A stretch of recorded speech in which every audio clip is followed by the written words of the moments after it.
There's no thrill like discovery.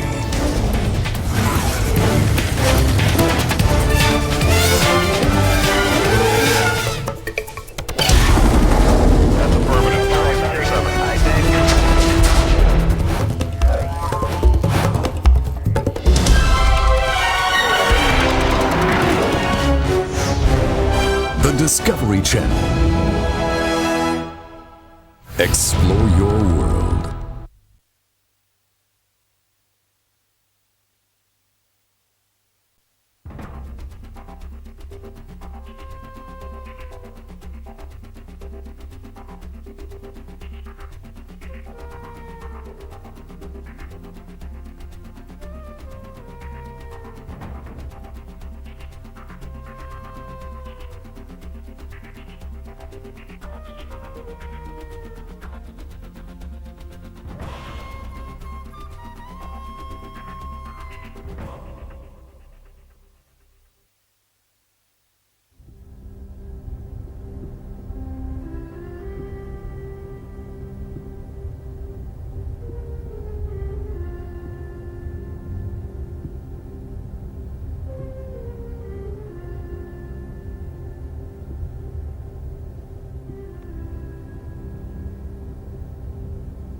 I've spent most of my life here in the Makadikari, and I often sleep out on the pans if night falls and I'm too far from home.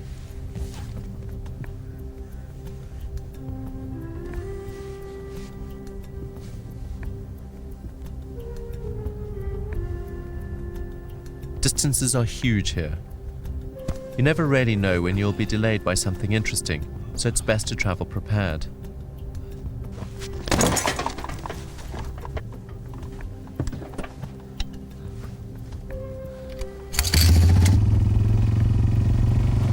Quite close to my safari camps, where I run the family business. The camp was set up by my father, Jack. In 1992, we had a terrible crash in our old plane. I escaped with severe burns, but tragically my father was not so lucky and died.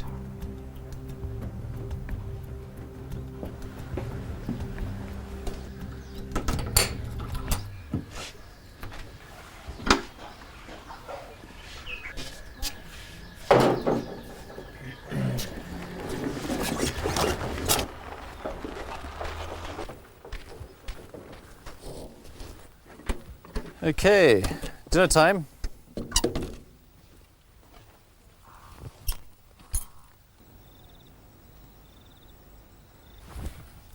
like when they catch it, you see, they'll catch it in their mouths usually, their bills.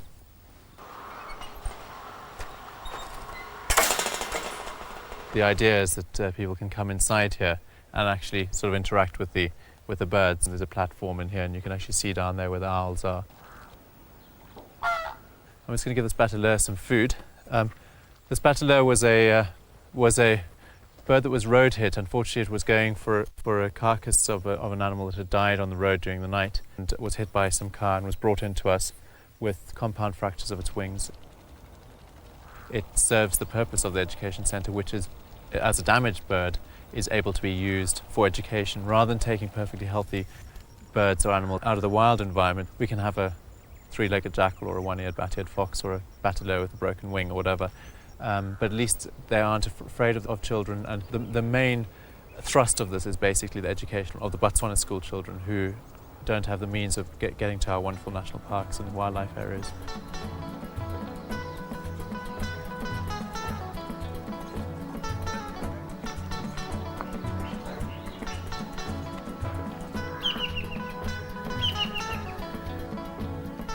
Parents of these jackals were poached, and the pups were rescued and brought in to us here by the Department of Wildlife and National Parks. Jackals play a very important role in education in a Botswana context. They feature in all of the myths and legends and the great stories and fables, and so everybody knows about jackals. So it's really important that they're able to come and see them. It's also important that they are able to see a carnivore, and so we're able to explain the whole food chain and how it works, and a jackal is a very good example of that.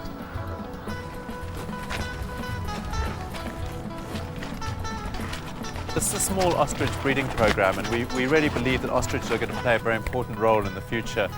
For a marginal land like Botswana, which is mostly semi-desert, they could replace beef production. Come. I've had ostriches as pets since I was a very young child, and they really are one of my favorites because they're so interested in everything. They're just so strange for a child to grow up with these enormous birds. They're impressed by shiny objects, ostrich are. Huge body, very, very small brain.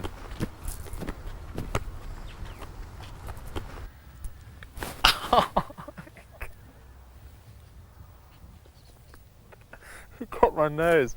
His breath smells. There's no doubt that my love of wildlife stems from my father's influence throughout my life. He started me learning at a very young age. In the day-to-day running of the camp, I often think of him. My dad grew up in Tanzania, where he became a very successful hunter in the 40s and 50s. By the early 1960s, he was quoted in the Guinness Book of Records as the most successful crocodile hunter ever. It is said that he shot around 53,000 of them. It seems barbaric now, but our understanding of ecology and conservation was quite different then. As he grew older, Dad became more and more aware of the impact of hunting, and by the early 1990s, we were working together on a project to save over 6,000 dying flamingo.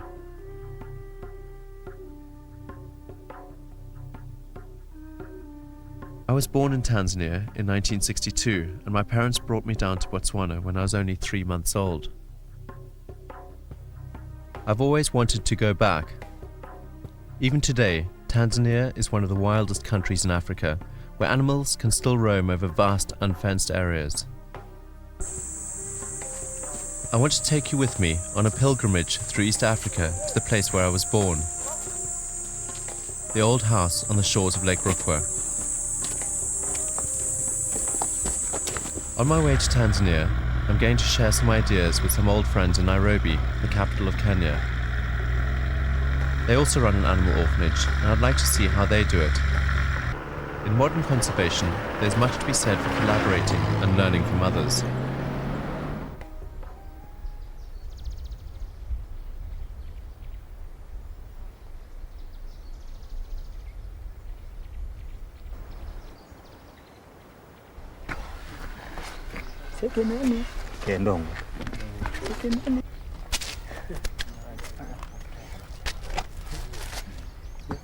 He's on half mixture, half strength at the moment. When you raise an elephant, you need staying power. Yeah. You know, because it is such a long-term project. I mean, they're not grown really till they're 20. Right. You've got to think in human terms. Right. So, you know, if you've had your own children, you can usually interpret what's going on in the head. Right.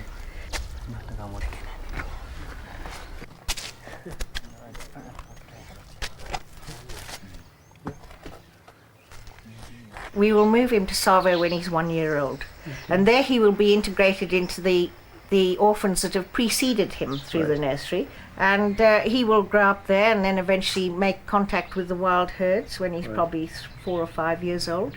And they'll be toing and froing for a long time, probably until puberty, which is between 12 and 15 years.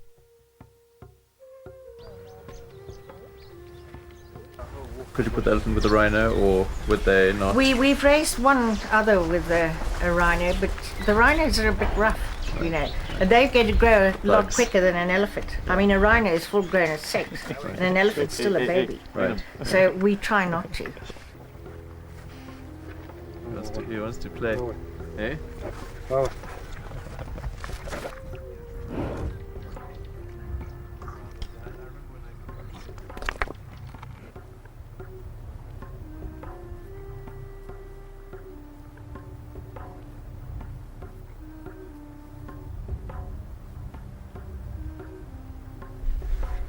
It's great to see how well looked after these animals are. They're kept indoors at night, but during the day they're out the whole time in their natural habitat.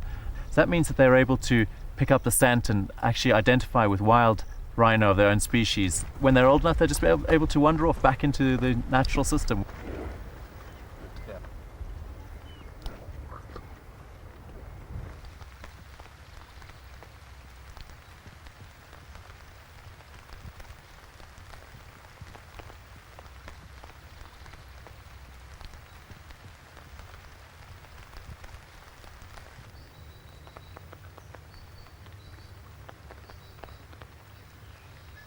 We have 8 on the property right now. 2 were actually brought in from the original area where they were endangered, and the rest have been born on the property.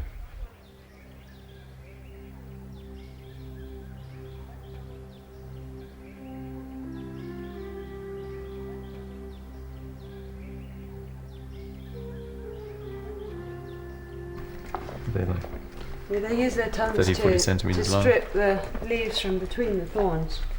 Right. A lot of people think they eat the thorns, but they actually don't eat the thorns. And as you can feel, the saliva is slightly sort of sticky, slimy. Right. If you watch Many right now, people- they'll probably, when they swallow their food, you can watch it go down their long neck, and then a few seconds later, all of a sudden, you'll see the reverse happen, and it will come out, and their cheeks will swell out, and So then they'll start chewing their cud, just Right. like the cow. They're Yeah. ruminants. They Right. have four stomachs.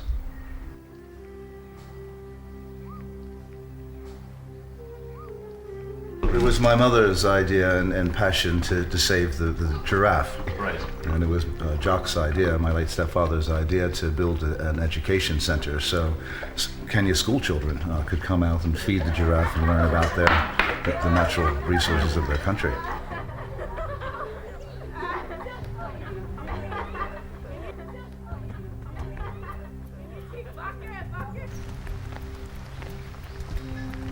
It seems that there's a secure future for the Rothschild giraffe in the grounds of Giraffe Manor in downtown Nairobi. But I hope to see how some of these creatures get on without the protection of the Andersons, in the wild in neighboring Tanzania.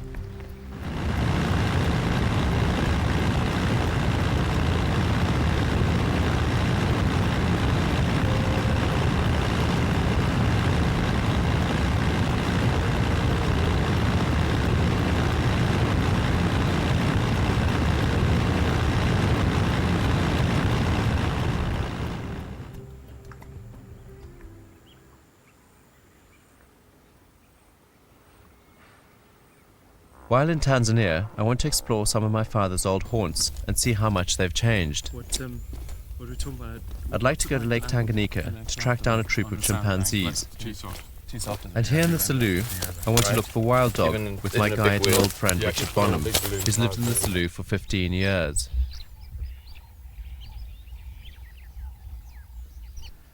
Kani's a Walangulu by tribe, and I first met him about 22 years ago when I was on safari in his home area.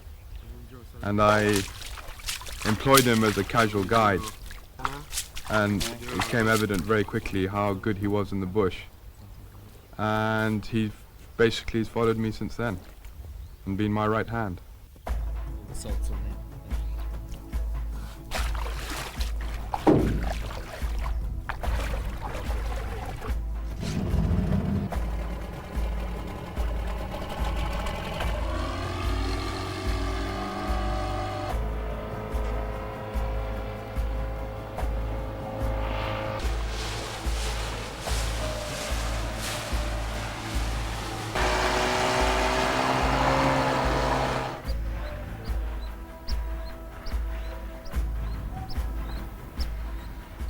Okay, if we get across there and that bull hippo decides to come, don't run, whatever you do. Right. Just got to stand our ground. Okay. Okay? Yeah, great. Good.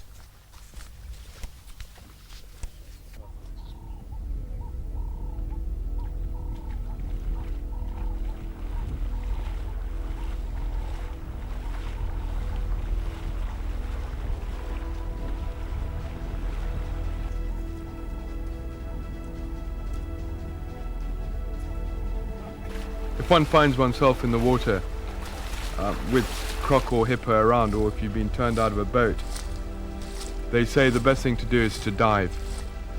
Because I think somebody swimming, thrashing across the water is the ultimate distress signal, and they'll automatically home in on it. So by swimming underwater, you're not creating much disturbance, and you've also got a good chance of not even being seen.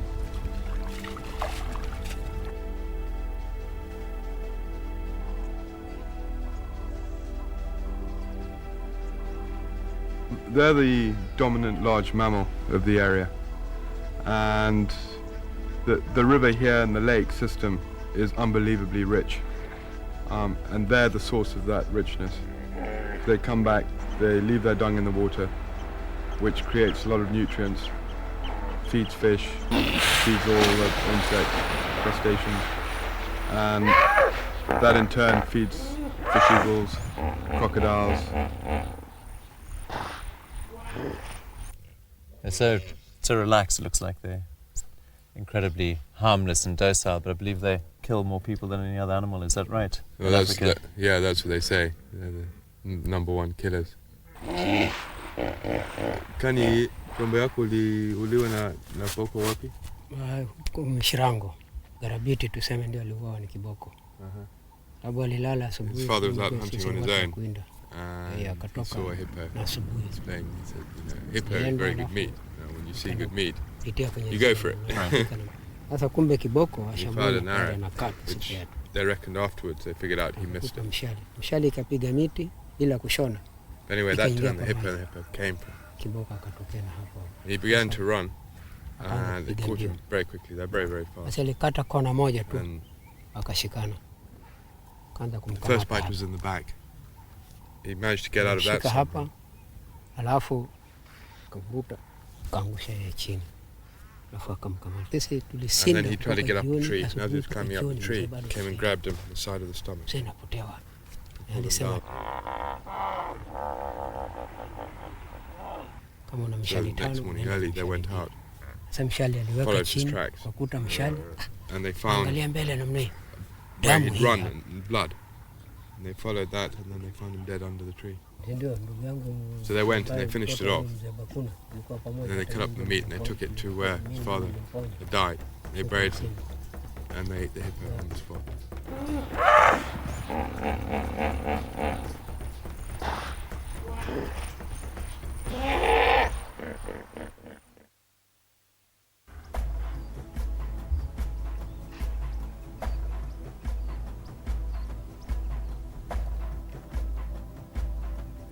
Most people can understand the tangible danger presented by the larger, better-known animals of Africa. But there's just as much danger lurking under stones, hanging from trees and scuttling through the leaf litter. You can never take Africa for granted. Mzee! That's incredible. That's the first time I've seen that. He's had a charm, which he got from a witch doctor up in Kenya. And now he's totally immune to any scorpion sting. I've actually seen it on other times when he's been struck, and you actually see the tail hit him, but it doesn't seem to go in. It's And you see incredible. the way he's handling it. Well, the scorpion is just not being aggressive towards him. Yeah. dawa zile nachanja hivyo.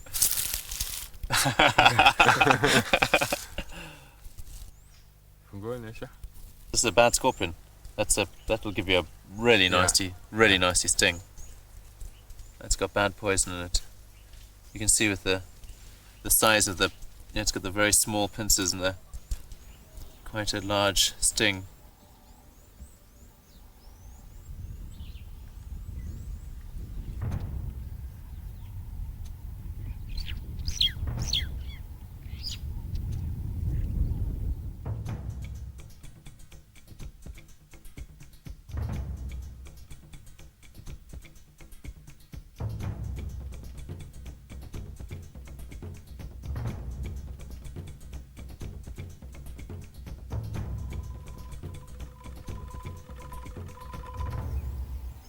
So these are the soldier siafu ants standing there with their pincers up, protecting all the workers on the highway, so to speak.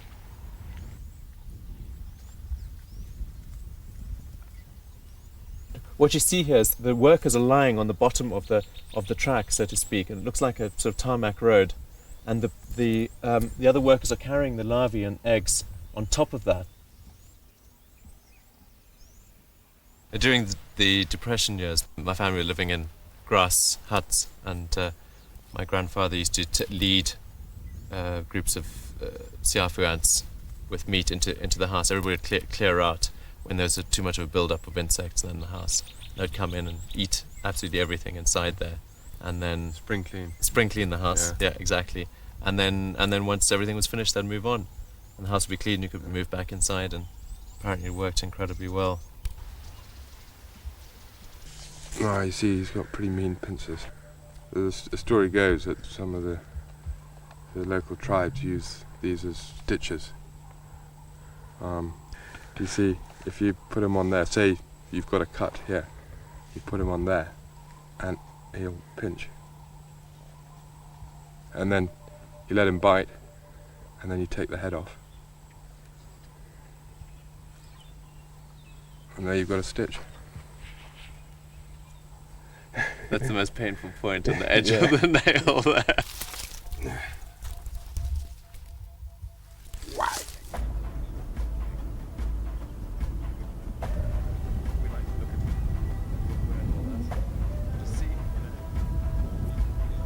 There wasn't much my father didn't know about crocodiles.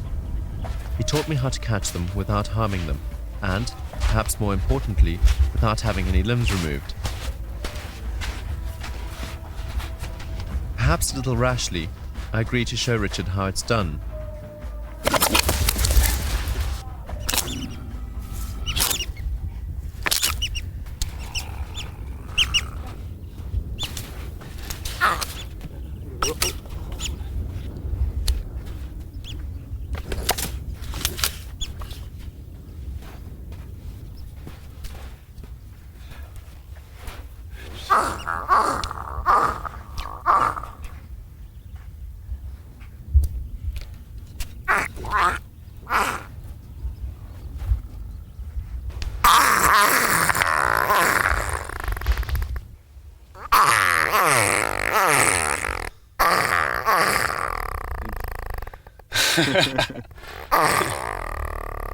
Doesn't appear happy, but this is the most humane way of moving it.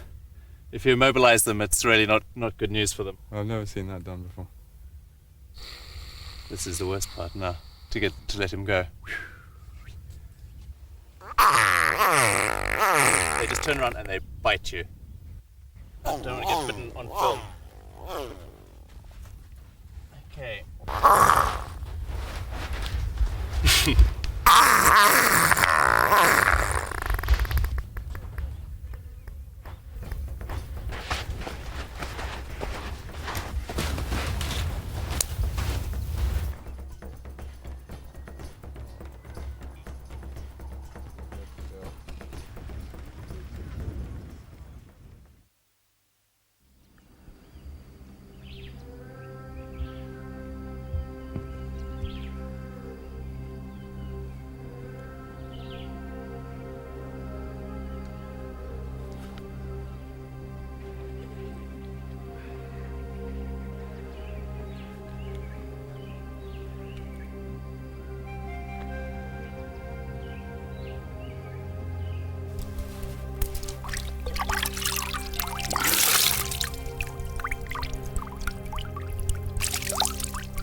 Get out of the plane.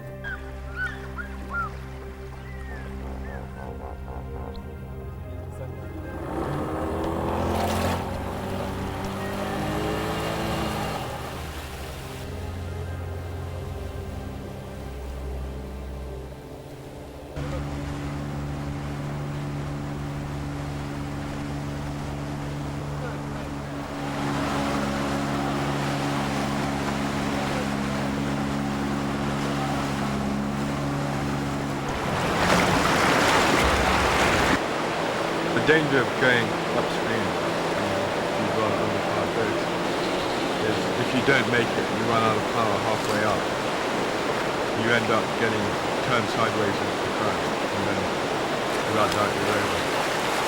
And that's the situation where you've got to dive for it.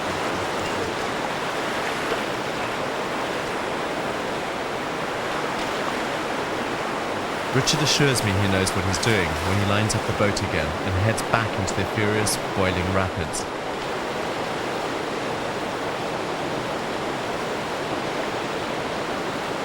this is not the place for an unexpected swim. The undertows and boils can easily suck you under, and there's a lot of submerged snags to get caught up in. If you do manage to swim clear of the white water, the calmer areas are teeming with crocs, eager to snap up any hapless morsel.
They seem to be limping. What do you think that's from? I have no idea.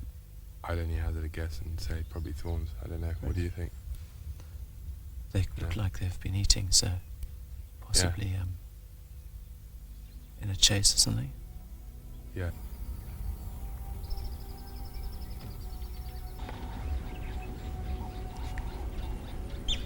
They're off.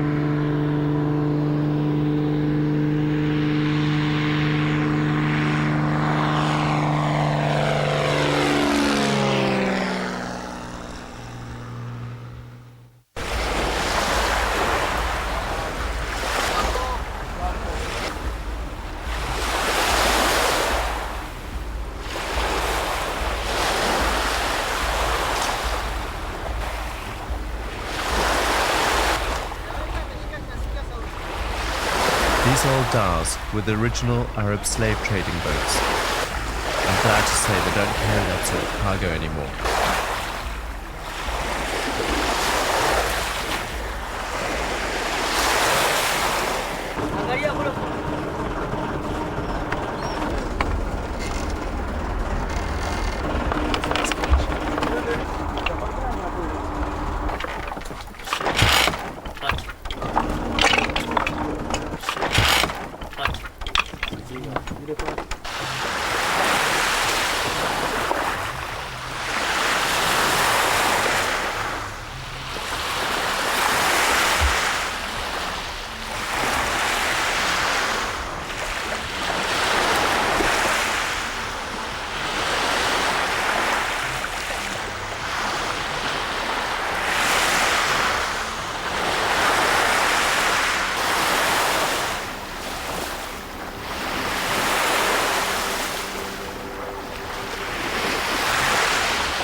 Not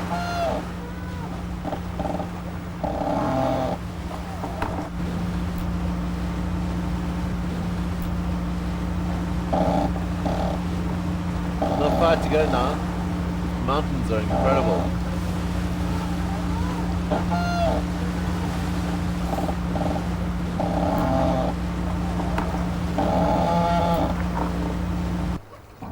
Stopped here a moment to have a look at what these local fishermen are doing. They're busy catching fish in this little dugout canoe. It's really interesting. Basically, life here revolves around the lake. Hamjambo, habari asubuhi? Hamjambo wa ndugu. Fungo moja ni 1000. Habari. Nzuri kabisa. Mnataka samaki wangapi? Hey, bei gani? Shilingi 500. 500. Fungo moja. Aha. Yeah. Watu watatupa. Hawa watatuzurumu. Hawatupi hela yetu. Kweli. Tusoze. These are just, that's the most extraordinary looking Lakini hajui Kiswahili vizuri. Tumchanganyie. enormous mouth. It's really strange forehead, but very good eating. I mean, you can see that this has some really good meat on it. Hakuna pesa. Tunaomba basi hata kofia ya huyo mtu. Inevitably, I never seem to have any small change when traveling in the bush. Tunaomba kofia. Luckily, the camera crew are well equipped. Sawa. Okay. I've actually been totally ripped off. That's $400 worth. 6 fish, but they are incredible fish.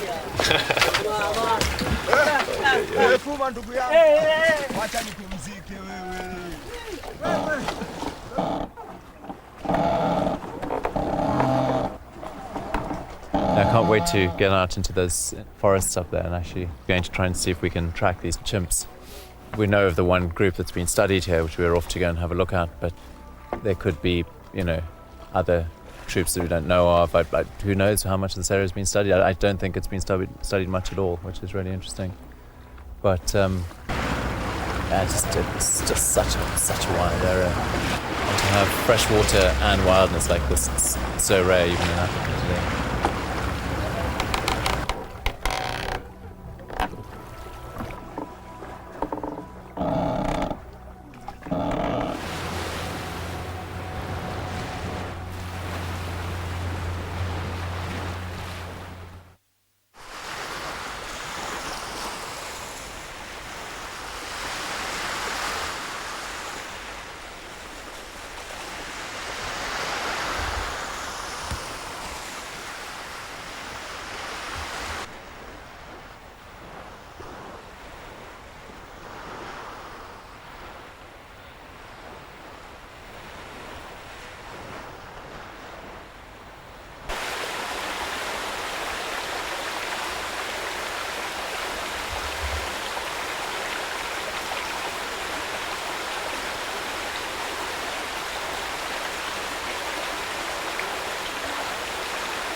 Wow.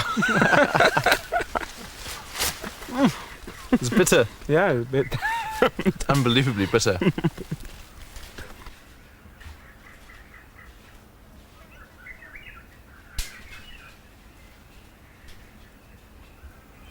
Top side and the underside of this leaf is completely covered in tiny little hooks, which makes the surface incredibly rough. It's basically a bit like a natural Velcro. Luhamba's been showing me that the chimps take the leaf and they swallow the leaf whole, and it folds up in the system. Is that right? Yes. It folds up inside them like that, and the leaf actually just traveling through the system hooks the worms and flushes them out of their system. Ethnobotany is fascinating enough when people use different plants for different uses, medicinal uses. But when you have a plant that's been used by chimpanzees, it's just absolutely extraordinary, because they don't teach their young how to feed, and so they don't teach their young how to use medicines. But some of these chimpanzees have actually worked out how to that these plants are utilizable. They can take these plants, they can use them. Luhembe's been showing me how they use them, and it's just really fascinating to see that.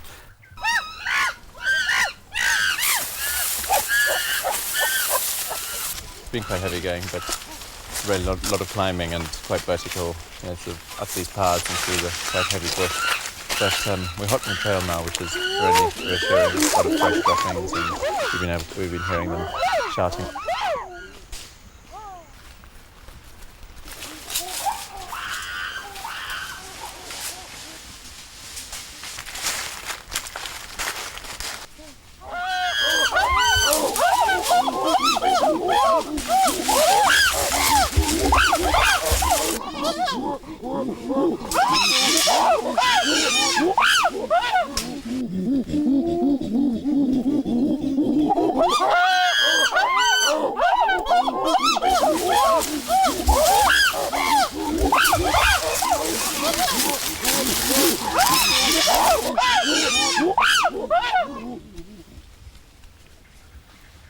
It's really, really exciting, and when they get excited like that, it really gets your heart going. But you've got to keep moving and keep up with them.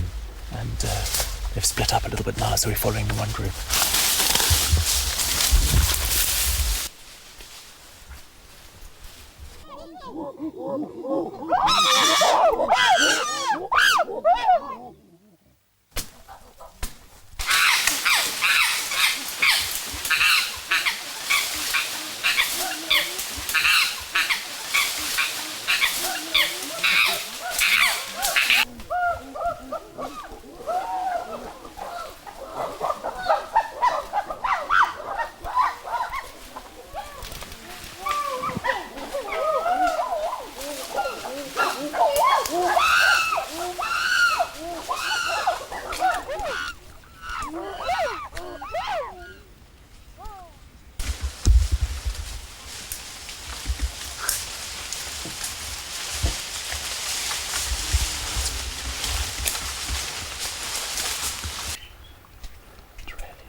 Unbelievable. They're just resting right now. They're just grooming one another.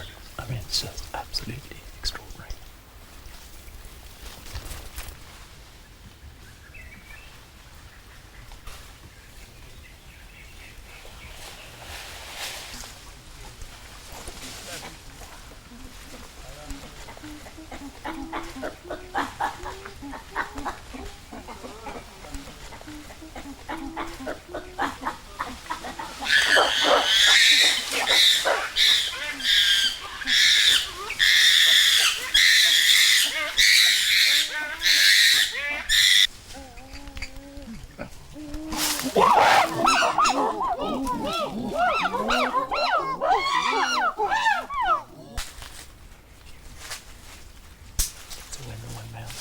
He's known since he was 3 years old, which is quite extraordinary. Me, 24. 24 And he's 22, yeah. 20. So your young brother. Yeah. He's been able to see Masudi always separately from the others and gone really well with him. So much so that he's actually able to groom Masudi. I mean, that's the relationship that they've had through all these years, which is really, really fantastic. Is this the one where you're grooming together? Yeah, this one. It's grooming with you? Yeah. Great.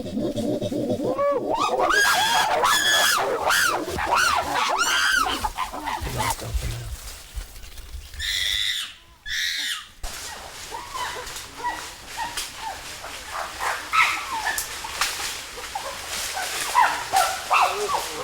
They're just interacting all the way around us. And there's a big male displaying now in front of us here.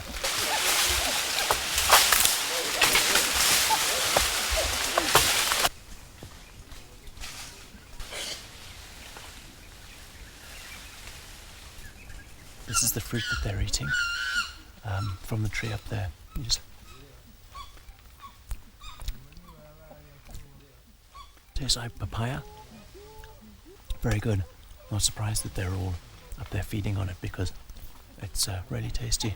It's exactly what I had for breakfast this morning.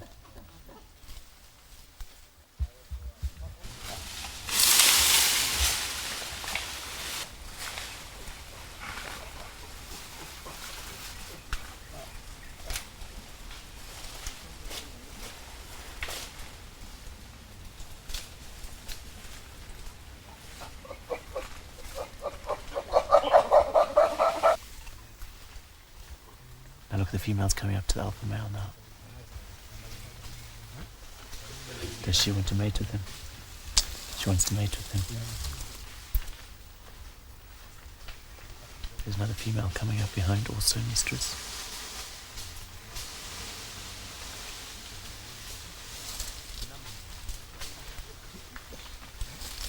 He's just got all the women hanging around him.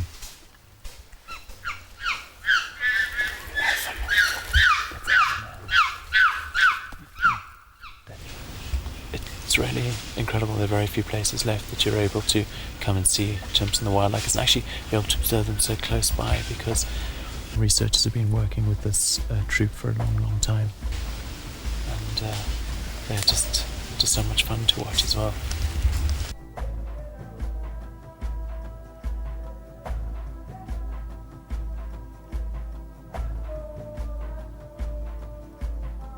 It's like spending time with a bunch of ill-disciplined children. They have no inhibitions at all and do exactly what they want. I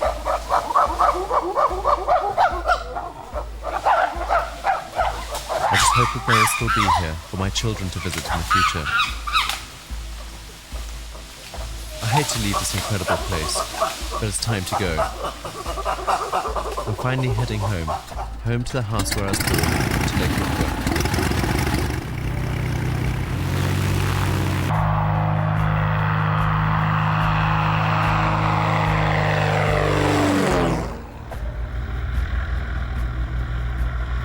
The route ahead will be complicated by the intense flooding from the heavy rains this year.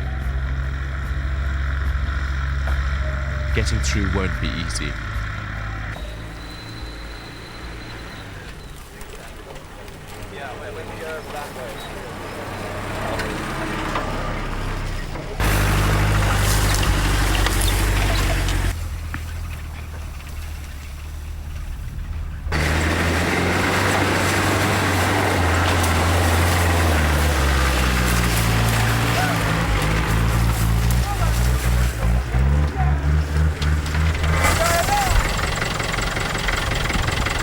Backup truck is stuck and we're trying to pull it out, basically trying to leapfrog up. It's a hell of a long way and pretty tough going.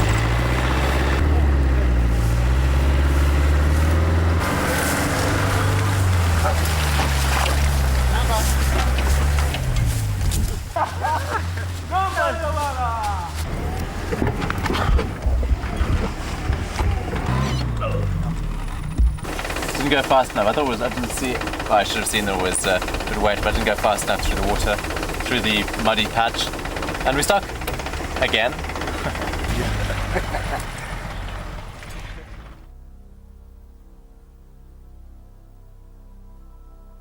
Yeah, along this Maimba Ridge.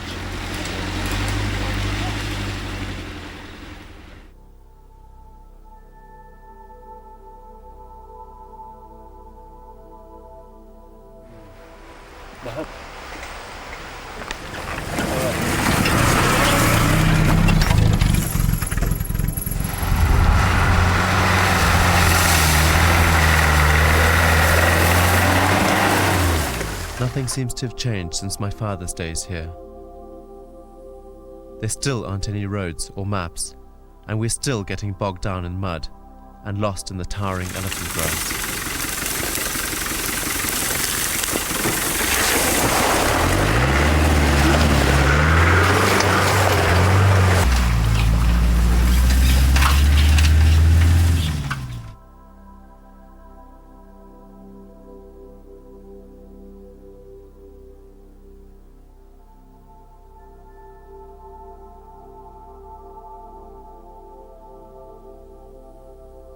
So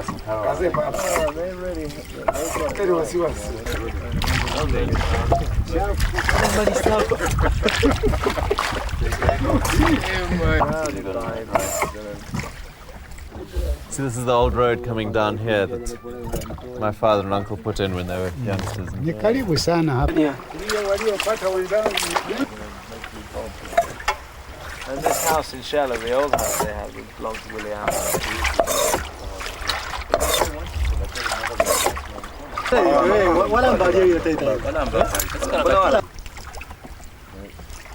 Which part of the world are you talking about? I'm shocked. Is this the top of the turret room, maybe? The lake has risen up so much that everything my family worked so hard to establish has been swallowed up by it. The empty shell of a tatty little grain store is the only testament to their existence here. I'm afraid everything's underwater. It would appear that there's virtually nothing left. The rest of the house was actually below here. You can just imagine 40, 50 years ago, this was an enormous setup. It's now all underwater, back to Africa. You know, it's incredible how little time it takes for it all to return back to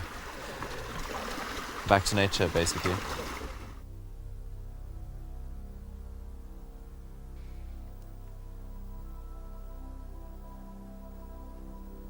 In many ways, by leaving Rukwa, Dad gave her a chance to recuperate. Always tells me that the crocodile population has bounced back, and the house in my birthplace is all but gone. Africa has no feelings, no remorse for destroying my link with the past. She has simply healed herself.